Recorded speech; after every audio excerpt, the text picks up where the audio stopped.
Hi, I'm Father David. Welcome to our new show, Friar Time. On Friar Time, we will be sharing stories, life situations, some very intense, others possibly less so. And these stories and life situations affect each and every one of our lives and the lives of those we love and care for. Some of these experiences, some of these stories are very personal, and some we will experience through the lives of our loved ones, our friends, or even hear about on the news or through gatherings we attend.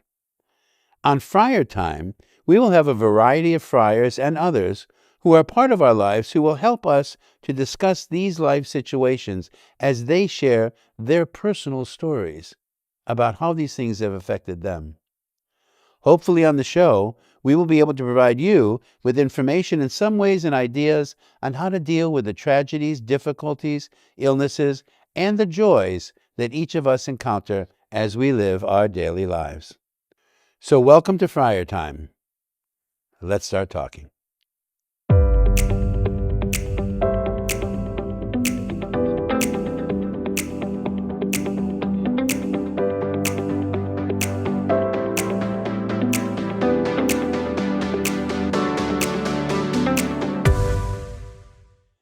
Hi, I'm Father David. Politics. For some, that's a dirty word. And there used to be a rule at one time that said never discuss politics and religion at a cocktail party or at the dinner table. Many of us are feeling that today. Think of holidays that you might have been at in Thanksgiving and Christmas when someone started talking about politics and enormous fights broke out. This is one of the worst consequences of the political atmosphere that we are living through today in our country. And in addition to that, what role does religion play in this great divide in our country today? We're going to be discussing politics and religion and how this affects each of us as we confront the many values and issues on both sides of the divide. Father Kevin Mullen will be leading this conversation with us. So, please welcome Father Kevin to Friar Time. Kevin, over the past number of years, actually, there's been a strong debate over the role of religion and politics, and many quoting the separation of church and state in our Constitution. Interestingly enough, Mike Johnson, who is the Speaker of the House, said when the founders set this system up, they wanted a vibrant expression of faith in the public square because they believed that a general moral consensus and virtue was absolutely necessary.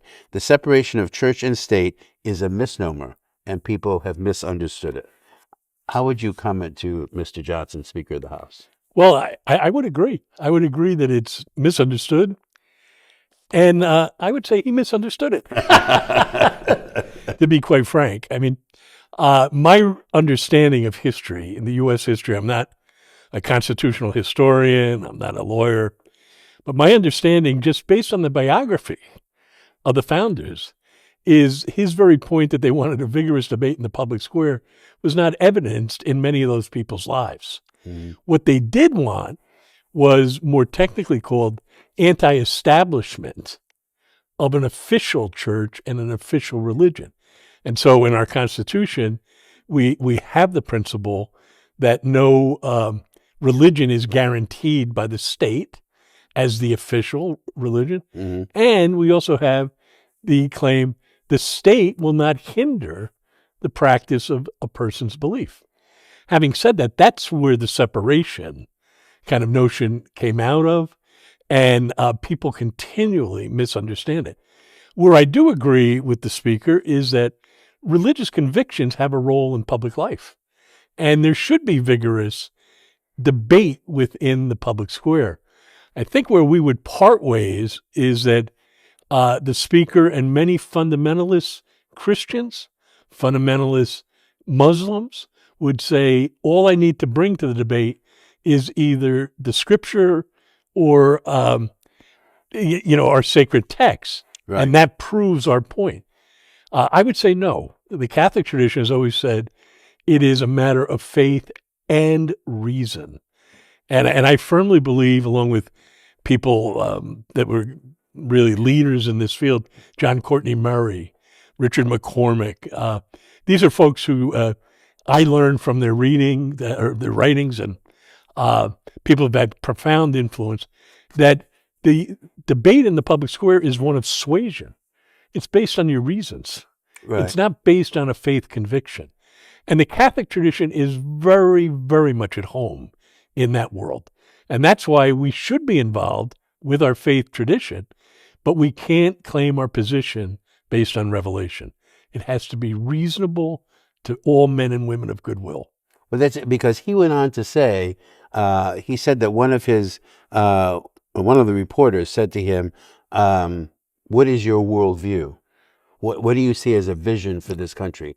He said to the reporter, go to your bookshelf, pick up a Bible. That's the worldview that I go by. Correct. And he's being very honest. Yes, he is. In his own life. I would say it's admirable, but it's not sufficient.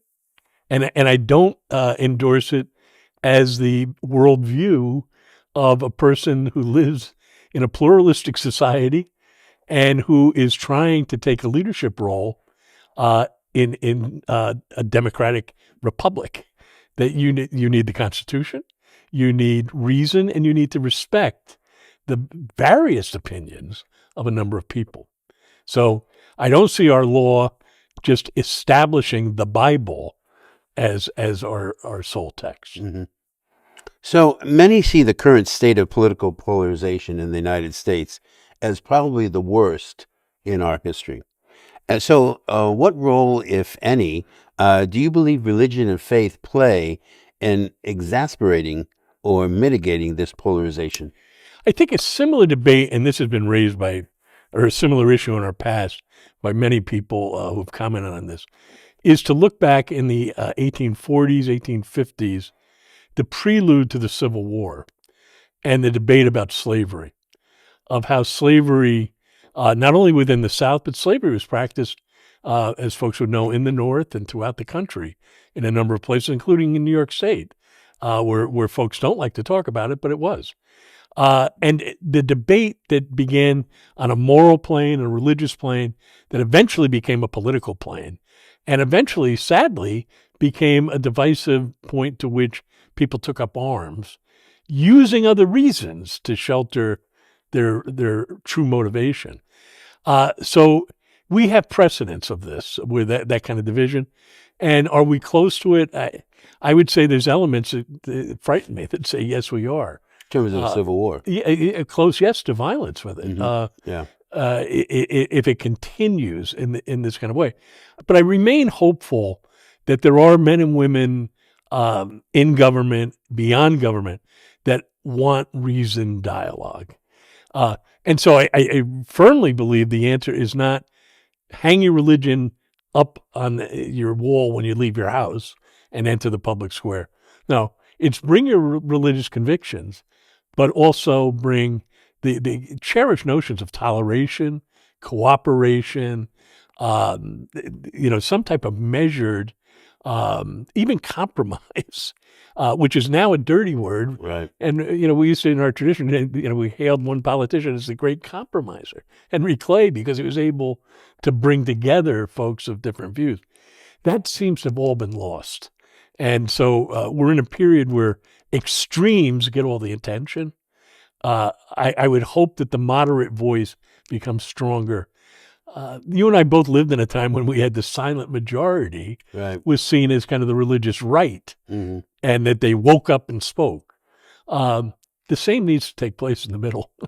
And folks, sound conviction need to speak up and start having their views heard more. One of the really boiling points, so to speak, in this political upheaval that we experience is the idea of immigration. And it's been very contentious. And I think some politicians have used this to really rile up their base or other people in the country. So what principles do you think should guide policymakers in terms of addressing these immigration issues and some sort of plan on how to deal with immigration? I think we have some good outlines that are present. In a Roman Catholic point of view, you could begin with the outlook of the Universal Church, really embodied well by Pope Francis in terms of his approach to immigration, which would be begin with the dignity of each and every person. Also, keep in mind the call to community and people living together, and then fundamental basic human rights that people have a right to shelter, people have a right to food, people have a right to health care. These are human rights that touch upon their human dignity. And so he heralds that for people and says that applies to both residents and to new people coming into your land. Equally, he would stand, as many people would, that the boundaries that separate our nations are arbitrary. They are drawn by human hands. They're not God-given. They're not necessarily natural boundaries by any means. They happen to be the products of our political systems and the way we have organized ourselves. They can be changed. They can be overcome. And yet at the same time, the organizations that we have within nation states is working. And I think the serious question has to be, how do we reasonably incorporate new people into our experience? One of the great questions unanswered in the United States is, why are the people leaving their own nations? Mm-hmm. And if you uncover that, many times some of our public policy in those nations or toward those nations supports corrupt governments, supports unjust and illegal trade, knowingly and unknowingly. And this is why the violence and the disruption causes people to pick up and say, I got to get out of here. I need something different. It also plays into our own American ethos, where we continue to have the myth promoted that we are the beacon of hope and the whole world wants to come here. I'm not sure that that's the case in and by itself. But in many ways, life and all the challenges that they go through to get here are better than what they're experiencing. We have to ask the questions why and what can we do? So back to the policy questions, we have to be honest and begin the discussion. We have failed new peoples over the last 25, 30 years. It's not just a recent phenomenon.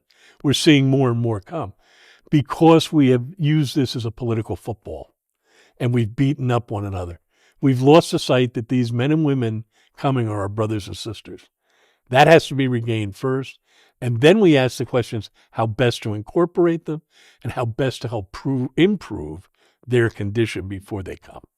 I'm sure you can see, though, the other side of that coin in terms of these. I'm not suggesting this is an invasion, like there would be those who would say that. But on the other side of the coin, you do have a lot of people, for example, in New York City, thousands of people who have come to New York across the border, which has put the city in a precarious situation in terms of shelter, food. How do we deal with all these people? And I think you're seeing the same thing across the southern cities also too. So how would you respond to that? Like, we don't have a plan to bring all these people in. And that is the God's honest truth. We don't have a plan. Right. And in our system, again, citing a principle out of Catholic social thought, the principle of subsidiarity, that the local groups takes on its responsibility. When that is exhausted, the upper group takes it on. And I'm sorry to say, at least in my analysis, the federal government has let a lot of this go. And it has fallen on the local communities, whether it's here in New York City, whether it's at the southern borders.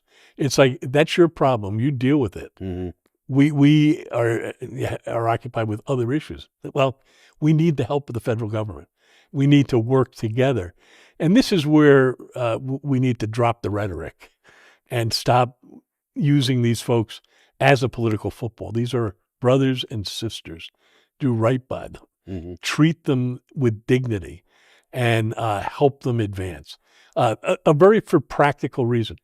The friars in New York City who are working with new people have said over and over again, the first thing these folks need is the right to work. Right. And unfortunately, we put them through a process that is unduly burdensome and takes away no jobs from anyone who's living here, because these folks will work. and will work hard and long in order to pay their way. They want to make. We should encourage that. If they come and qualify, they should be given that right to work immediately. Right. And that is something I think locally has been called for. Sadly, on a federal level, it's been ignored. And that's something the federal government could do immediately. Right. Now, switching gears a little, many Americans are concerned, and again, this has implications in terms of our political atmosphere, but something like immigration also impacts this.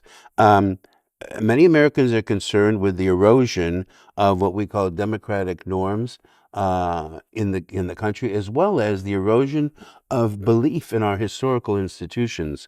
Do you think there are moral imperatives at stake here in defending and strengthening democratic institutions and values? Yeah, I think it's, I suspect, always a perennial issue in history that institutions come under great scrutiny, but particularly in an age like ours where instant communication, social media dominates, that the stories that can come and the experiences of institutions come under greater scrutiny than they ever have before. So you stop and think of the importance of the word transparency in our public life.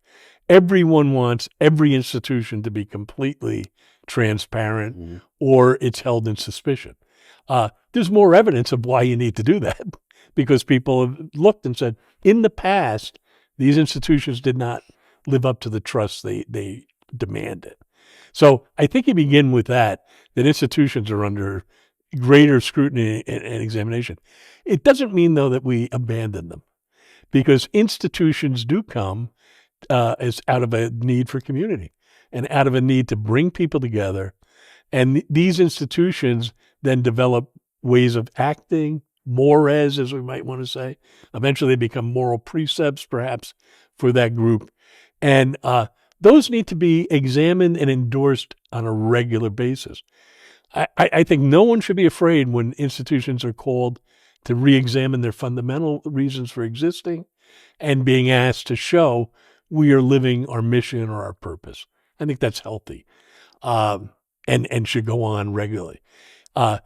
Anarchy and just throwing out the system because it's the system is not a rational position, and it's one that would not work to the benefit of anyone but a small few. In that kind of chaos, that's where oligarchies emerge and power brokers, if you want, and other walks of life, and they take over. They're happy to take over for people, and all kinds of bad results can take place. I think that part of that too, though, would be that in terms of this fighting for democratic historical institutions. So when you have something like an institution such as the Catholic Church with the sexual abuse scandal, that simply begins to erode credibility and moral credibility in that particular institution. So in a sense, you can begin to see, and then something like scandals in the Supreme Court with the justices in terms of bribery, so to speak, gifts and things like that. I can see where society today is saying, you know what, wait a minute. You were supposed to be held high. And in some instances, the individuals of these institutions held them of a higher state than other institutions. So you could see where people would say, wait a minute, you fall off the throne. I have no problem with the questioning. Yeah. And the examination and the call to everyone to kind of go at that foundation. Are you living up to your purpose? Are you doing what? I think, and you bring up the example of the Catholic Church with the abuse. Absolutely. The moral authority of leadership eroded completely. And if one of the things that has contributed to our ineffectiveness in the public square is the erosion of confidence that people used to extend, perhaps unknowingly and perhaps, without enough question, to our leaders. And so when the bishops spoke, people listened. At one time, people voted the way their bishop told them to vote. You don't find that happening much more, except in a very few instances, and it's generally by individuals who claim too much authority for themselves, doing it. Having said that, it's being questioned.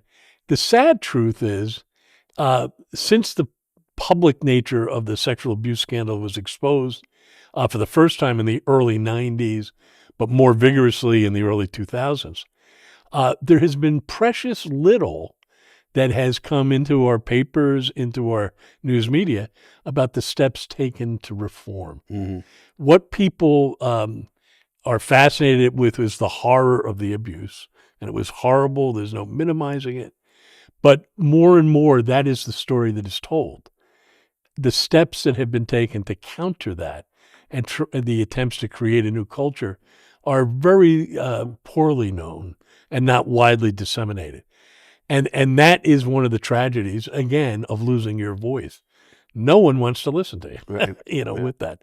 So I do think we're in a time period where you have to live with that.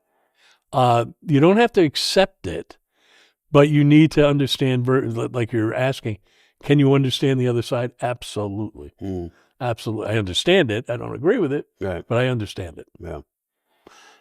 In terms of our country today, and in terms of the world, actually, we're seeing a huge gap between now even the wealthy and the poor, and actually between the very wealthy and the poor.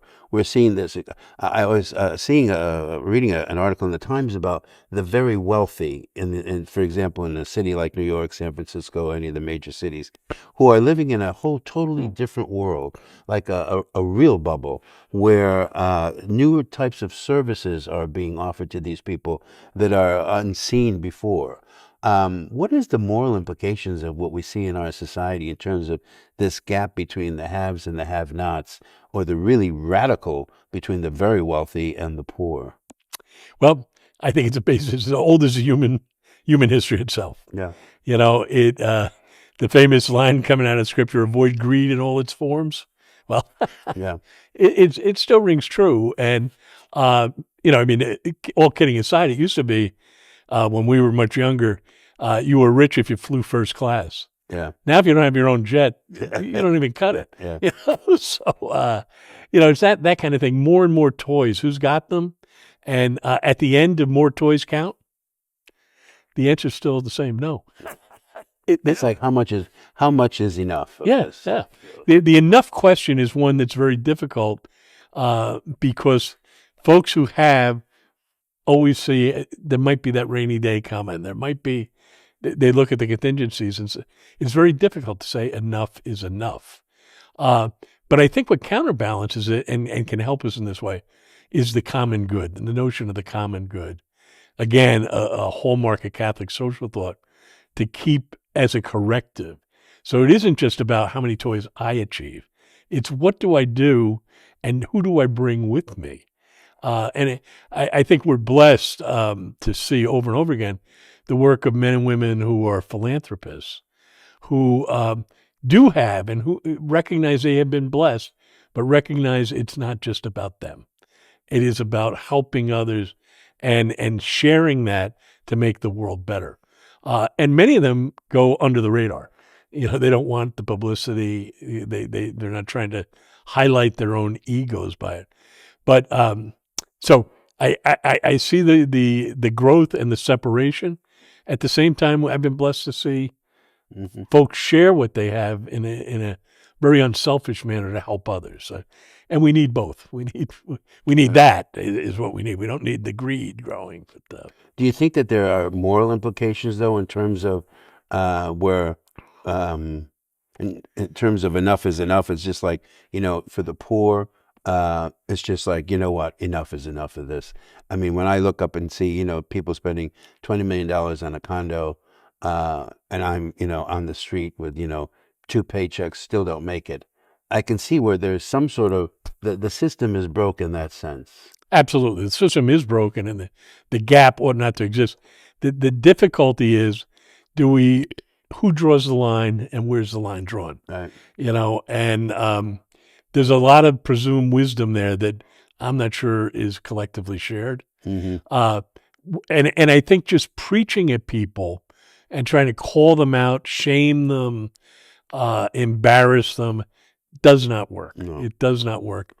It is a matter of the heart. And again, we have been privileged as friars to see this manifest itself in people's lives.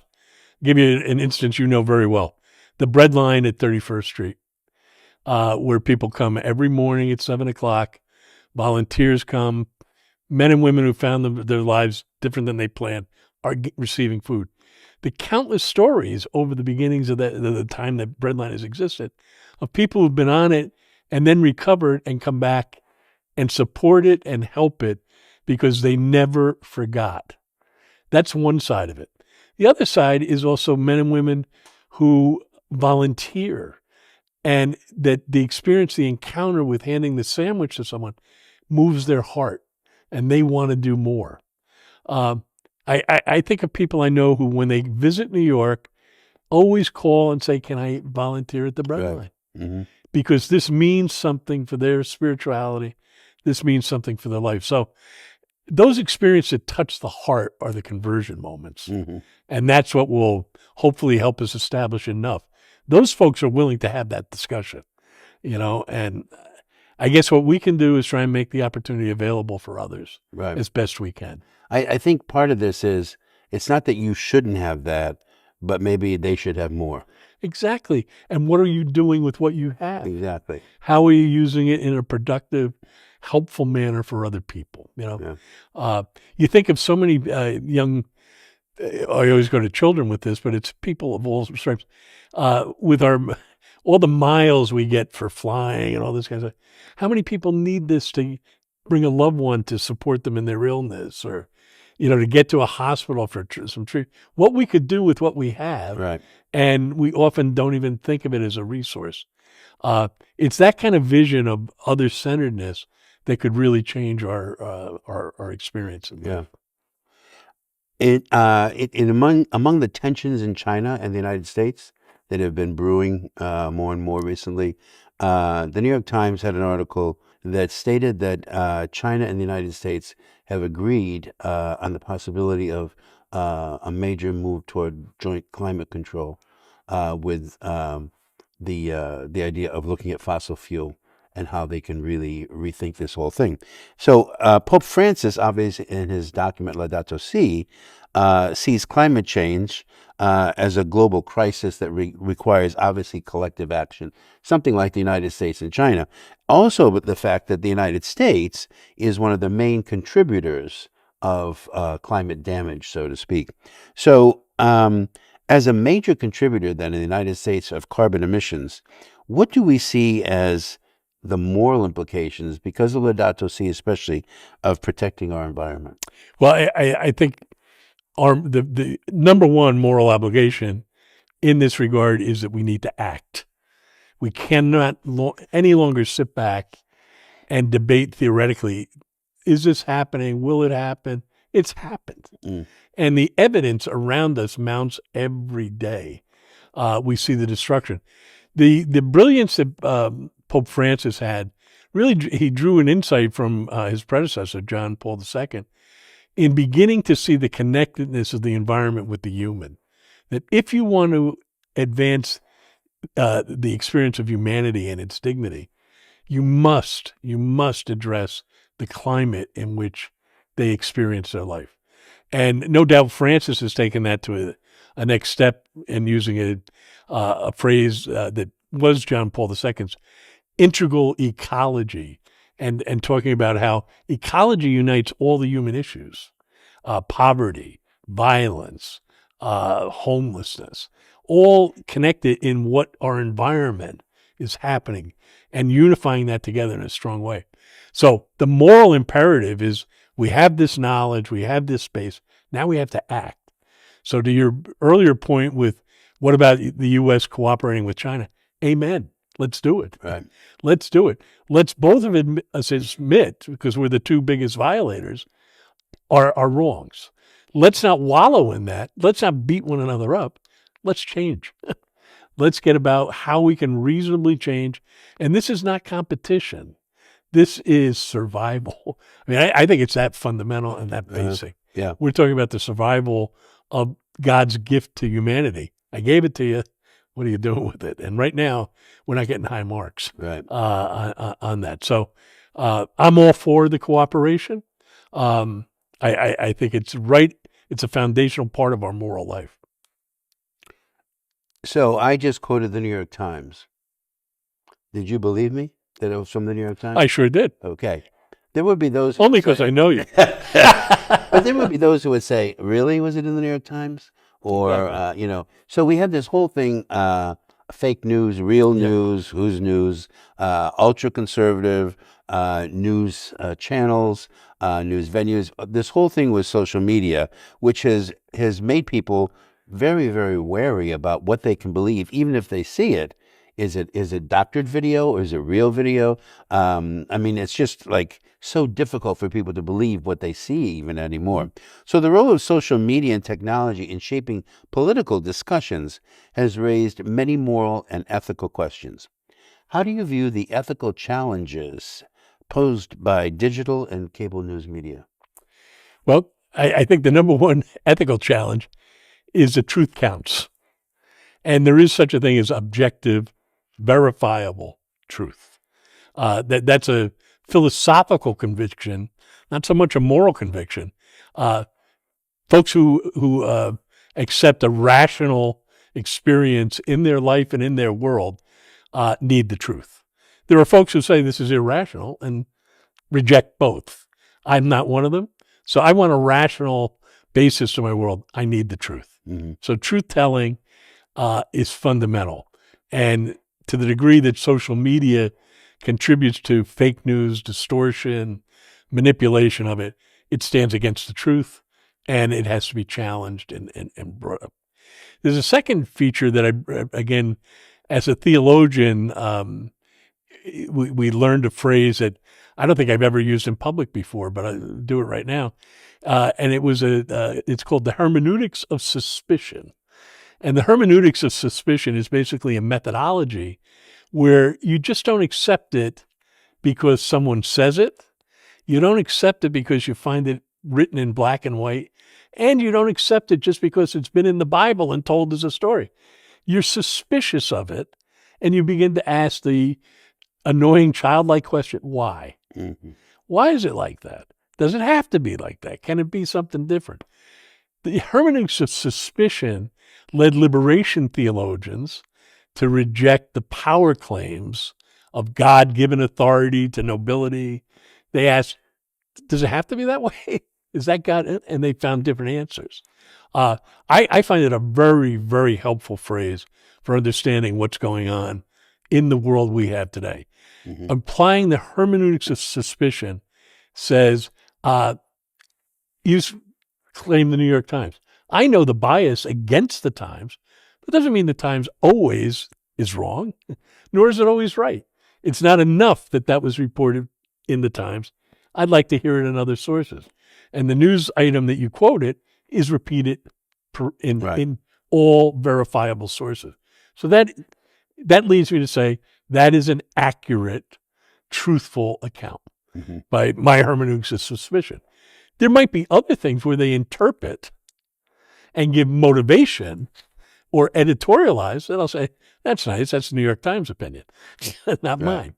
And I think it's not through any great education. You just learn how to do that, to separate opinion from what is the grain of the truth that needs to be there. So hermeneutics of suspicion, look that up. And I will. That's keep using that. Yeah. Now, this I think could be a difficult question because I think I think the hierarchy in the United States has used, in many instances, in my opinion, the Eucharist as a weapon or as a carrot and a stick type of thing. And so we have politicians who are Catholic, let's say, and the hot fire topic, of course, is abortion. And so in that type of a topic, there are Catholic politicians who believe that abortion is wrong.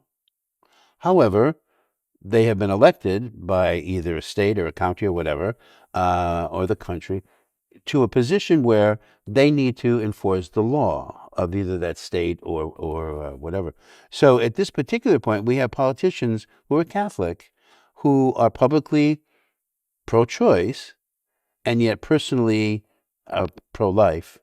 who are in a position now of being publicly reprimanded by bishops or denied communion in many instances because of their public stance on a topic such as abortion. How do we handle something like that? Well, I think we don't mix apples and oranges. It is really, not to reduce it and be reductionistic with it, but it simply is, there's a lot of confusion that takes place here where someone given pastoral authority, which is what a bishop is given, is pastoral authority over a church, begins to interpret that pastoral authority in ways that perhaps oversteps his bounds. That's an issue that needs to be kind of examined behind this. But let's start with where you did with the Eucharist. What is the appropriate image and understanding of the Eucharist? There are numerous spiritualities. There's numerous theologies that touch upon our belief in the Eucharist. One of them that has been with us for many, many years is that this is Jesus' gift to us as bread and wine for sinners. It is to get you and keep you on the road to the kingdom of God. Recognizing from the get-go, there is no one who is perfect. It's expressed in our liturgical practice. Lord, I am not worthy. Mm-hmm. Said every time by everyone. It's the acknowledgement. We don't earn this gift. We don't deserve this gift. It is gift, pure and simple. I think that's at the bedrock of my outlook on the Eucharist. This is bread for the journey, bread for sinners. It is God's gift to us to bring God and bring us to God again. So if that is the image, what separates us? Because we call it communion, the coming together.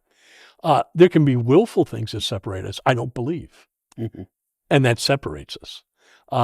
I'm disrespectful of this. I mock. That separates us.